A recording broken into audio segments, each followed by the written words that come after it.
Rolling Thunder Publishing Inc. presents Engaging Emersyn by P.J. Fiala.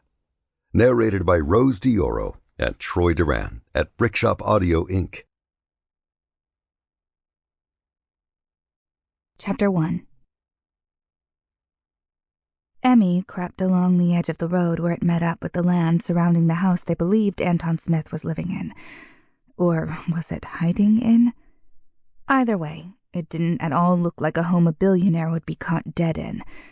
She grinned as she thought about Smith being dead, then realized she wanted him very much alive.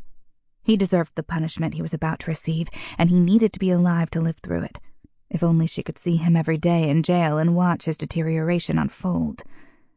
Diego and Falcon had entered the dense woods in front of the house about a half hour ago. She was told to stay back because of the uneven footing in the woods, and she'd just recently recovered from a locked hip. Her nose scrunched when she thought about what was happening to her body. She was only 28, and she was facing life in a wheelchair very soon. She'd always been so active, and running was her jam. That all stopped the day her MRAP hit an IED, and she'd shattered her hip. She shook her head and limped along the perimeter of the woods, not hearing a sound except the cicadas, frogs, birds, and squirrels. Of course, they made so much noise it was impossible to hear anything else. Hopefully, it was that way for Diego and Falcon. She had her comm unit on, and so did they, but sometimes it was easy to hear their voices when the world was listening. No doubt, Smith would be listening, especially if he thought they were on to him. Emmy ventured further along the road, looking at her phone and the map on it for direction.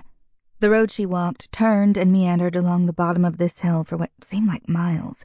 The oppressive heat caused a river of sweat to trickle down her back and between her breasts, and the myriad of bugs dive-bombing her head made her miss home.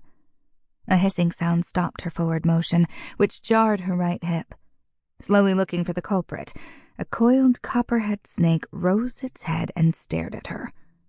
She took a deep breath and slowly walked backward, keeping her eye on the snake. She'd happily shoot it if it wouldn't stir up attention. Sadly, that's exactly what it would do.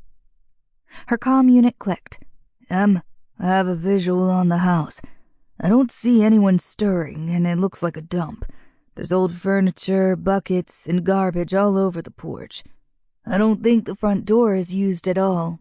There's no path to get to it, Diego reported. She replied, "It's probably full of snakes, too." Falcon then commented, "I have a visual on the side of the house facing the south. There's a..." Sample complete. Ready to continue?